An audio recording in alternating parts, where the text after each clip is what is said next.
reducing the labor hours needed to build the ship following the South Korean approach to design for producibility.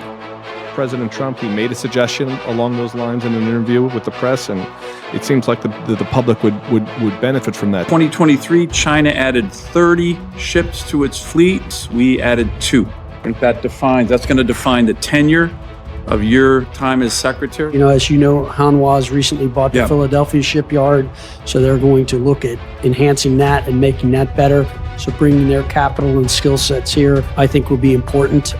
I think this is very, very critical thing. 대한민국의 바다에서 새로운 역사가 시작되고 있습니다. 중국 저가 수주에 의해 세계 1위 자리를 내주었던 한국 조선업체들이 이제 질적 퀄리티로 승부를 보며 세계 각국과 수십조 원 규모의 계약을 체결하고 있는데요. 지난 13일 경남 거제의 하나오션 조선소에서 미국 해군 군수지원함 월리 시라호는 약 6개월간의 유지보수 정비 작업을 마치고 깔끔한 모습으로 미국에 인도되었습니다. 월리 시라호는 이름에서부터 알 수 있듯 미국 유명인의 이름을 딴 군함인데요. 월리 시라는 미 해군 파일럿이자 최초의 우주인으로 특히 한국전쟁 참전 용사인데 90여 회의 공중 임무에 참여해 2대의 미그 15기를 격추하는 등 여러 수운을 세우며 한국과도 깊은 인연을 맺고 있습니다. 70년 전 한국의 아픔을 위해 참전했던 월리시라, 그리고 70년 후 군함 월리시라호의 수리를 맡아준 것이 한국이란 사실에 참 뜻깊습니다. 월리시라호의 MRO는 한국 조선업의 기술적 성취를 넘어 한미 동맹의 새로운 장을 열었는데요. 바로 미국 해군이 자국 밖에서 함정 정비를 의뢰한 첫 번째 사례이기 때문입니다. 그 역사를 쓴 하나오션은 특히 미 해군이 미처 발견하지 못한 문제까지 해결하며 기술 우위를 입증했는데요. 2024년 9월 입항한 이 배를 검사했을 때 외관만으로도 부식된 부분은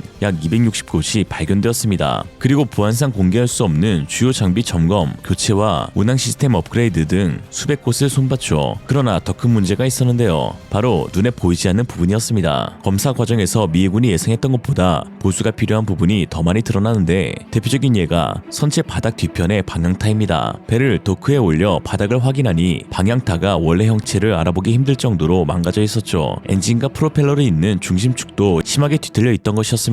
당시 조선소 엔지니어들은 이 배가 중동 지역 작전 중심으로 운용되며 적절한 정비시설을 찾지 못해 제대로 관리되지 않았을 것이라고 추측했죠. 하나오션은 이런 문제들을 발견해 미 해군에 알리고 추가 보수를 제안했는데요. 이에 미군은 원래 3개월로 계획했던 MRO 기간이 6개월로 늘어나고 비용도 증가했지만 이를 흔쾌히 수용했습니다. 오히려 이것을 어떻게 발견했냐며 놀라워했다고 전해지죠. 하나오션 관계자는 미 해군이 예상하지 못했던 부분을 제안하고 받아들이는 과정에서 신뢰가 더 쌓였다며 MRO 범위가 확대되며 공개는 할 수 없지만 매출도 증가했다고 밝혔습니다. 특히나 충격적인 것은 이러한 모든 작업을 도면 없이 진행했다는 사실인데요. 보안 문제로 도면을 국내로 가져오는데 시간이 너무 오래 걸릴 것 같아 대신 오랜 선박 설계 경험을 가진 전문가들이 자체적으로 내부 구조를 재구성하며 주요 부위를 복원했죠. 또한 일부 부품은 원래의 미국산 대신 동등한 품질의 한국산으로 대체했는데 이는 수입 시간을 줄이고 국산화를 통해 협력사의 도움을 주려는 취지였습니다. 도면이 없어도 100% 완벽한 수리 능력을 과시하자 패트릭 무어 미 해군 해상수송사령부 대장은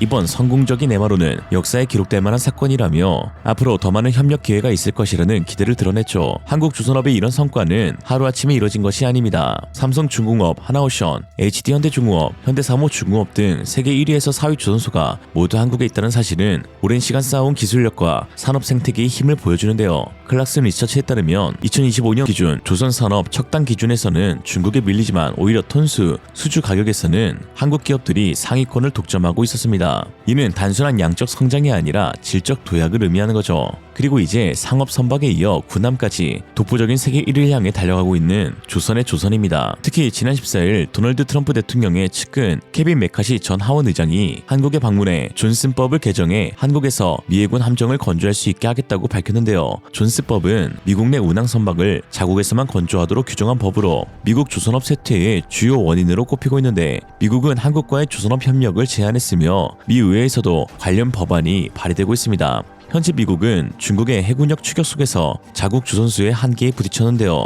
미 해군 정보국에 따르면 중국의 연간 선박 생산 역량은 2325만 GT로 미국의 232배에 달하죠. 2020년 함정수에서 미국을 앞선 중국은 2030년이면 435척으로 격차를 더 벌릴 전망입니다. 반면 미국 조선소는 노후화와 신상선 저하로 정비조차 지연되고 있죠. 이에 한국을 최적의 파트너로 선택한 것입니다. 윌리 시라우의 MRO 성공 이후 하나오션은 바로 미 7함대 급유함 6혼 정비 사업까지 수주했습니다. 미 해군은 신규 함정 조달에 연간 42조 원을 투입할 것으로 전망하며 한국 기업의 수주 가능성이 매우 높은 상황입니다. 여기에 존슨법 개정까지 현실화되면 한국은 정비를 넘어 함정 건조까지 맡을 기회를 얻게 되어 사실상 지상 최고의 조선 국가로 발돋움하게 되는 것이죠. 그리고 오히려 미국이 더 적극적으로 나서고 있는 상황입니다. Reducing the labor hours needed to build the ship following the South Korean approach to design for producibility. President Trump, he made a suggestion along those lines in an interview with the press, and it seems like the public would benefit from that. 2023, China added 30 ships to its fleet. We added 2. I think that's going to define the tenure of your time as secretary. As you know, Hanwha's recently bought the Philadelphia shipyard, so they're going to look at enhancing that and making that better. So bringing their capital and skill sets here, I think, will be important. I think this is very, very critical thing. 미국이 한국에 주목하는 배경에는 중국의 해양 패권 도전이 있습니다. 시진핑 집권 이후 중국 해군은 급성장했는데요. 2012년 해양 굴기 전략을 채택한 중국은 현재 이지스-3과 항공모함 그리고 잠수함 개발에 박차를 가하고 있는데요. 중국 해양 굴기, 주성 굴기, 항모 굴기 등 이러한 중국의 적가치 굴기는 도를 넘어 현재 미국의 앞마당인 중남비까지 공략하고 있습니다. 파나마 운하 주변 항구에 투자를 확대하며 영향력을 키우고 2016년 확장된 운하의 첫 통과 선박으로 중국 코스코의 컨테이너선을 선택한 것은 상징적인데요.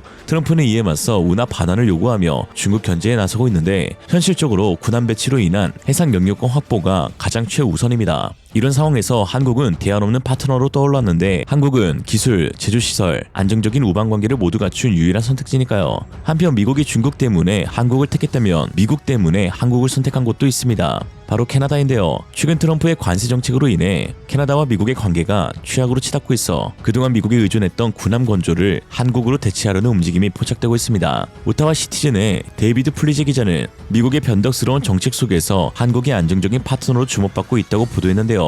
패권국들 사이에서 제대로 꿀 빨 예정인 한국. 지난 6일 한국 방위산업체 및 정부 관계자 12명으로 구성된 대표단이 오타와를 방문해 캐나다군의 K9, FA-50, 천무, KSS-3 잠수함 등을 제안했습니다. 하나오션 부사장 스티브 정은 운용 중인 KSS-3 잠수함이 캐나다의 요구를 모두 충족한다며 계약이 체결되면 6년 내 납품이 가능하다고 밝혔죠. 그는 KSS-3의 최신 기술로 인해 3주 이상 수면 위로 떠오르지 않아도 작전이 가능하며 7,000L 이상 항속거리를 갖춰 북극 작전에 유용하다고 덧붙였습니다. 특히 스티브 정 부사장은 한국은 미국산 장비의 높은 가격과 미국 업체의 갑질로 인해 스스로 방위산업을 키웠다면서 현재 캐나다가 겪고 있는 문제를 해결해줄 적임자라 했는데요. 미국이 까다롭게 굳는 갑질 장비를 모두 국산화한 한국이기 때문입니다. 특히 최근 미국이 캐나다 신형 전함의 핵심 시스템을 통제하며 업그레이드와 부품 공급에서 캐나다를 제약할 수 있다는 우려가 드러났고 이에 마크 노먼 예비역 중장은 캐나다가 미국으로부터 공격을 받고 있다고 경고한 상황입니다. 중국을 견제하기 위한 미국의 대안이 한국이고 미국을 견제하기 위한 캐나다의 대안이 한국인 상황에서 독일을 견제하기 위한 폴란드의 대안도 한국이 되어가고 있습니다. 역시 대안은 대한. 폴란드가 추진 중인 오르카 프로젝트 잠수함 도입 사업이 최근 한풀 회의를 통해 거의 협상 직전까지 가는 큰 진전을 이뤄냈습니다. 유력 후보인 KSS-3는 재래식 디젤 잠수함 중 유일하게 SLBM 형물을 탑재할 수 있는 수직 발사관을 갖췄는데요. 이는 폴란드의 연안 타격 능력을 충족하는 유일한 선택지죠. 특히 최근 폴란드의 베이다 차관은 독일을 방문하여 티센크로프 본사의 방문, 오르카 프로젝트 후보에 올라온 독일 잠수함을 시찰했는데요. 그러나 그 사실이 알려지자 폴란드 네티즌들은 왜 적국인 독일에서 사냐며 한국산 잠수함 구매를 주장하고 있는 상황입니다. 독일과 폴란드에 지우지 못할 과거사가 남아있는 상황에 최근 독일의 국방비 확대가 폴란드에게 불안을 주고 있는데요. 다른 국가들은 다 괜찮더라도 과거 독일에 의해 나라가 반갈죽되었던 폴란드 입장에서는 독일 재무장이 신경 쓰일 수밖에 없는데 여기에 오히려 잠수함까지 구매해줘서 힘을 실어주면 어떡하냐는 의견이 나오고 있습니다. 결국 여기도 한국이 대안인 것이죠. 이러한 현상은 단순히 우연이 아닙니다. 한국의 정치적 중립성과 국제 환경이 맞물린 결과인데요. 한국은 안정적인 동맹 관계와 신뢰성을 바탕으로 국제사회에서 두각을 나타내고 있고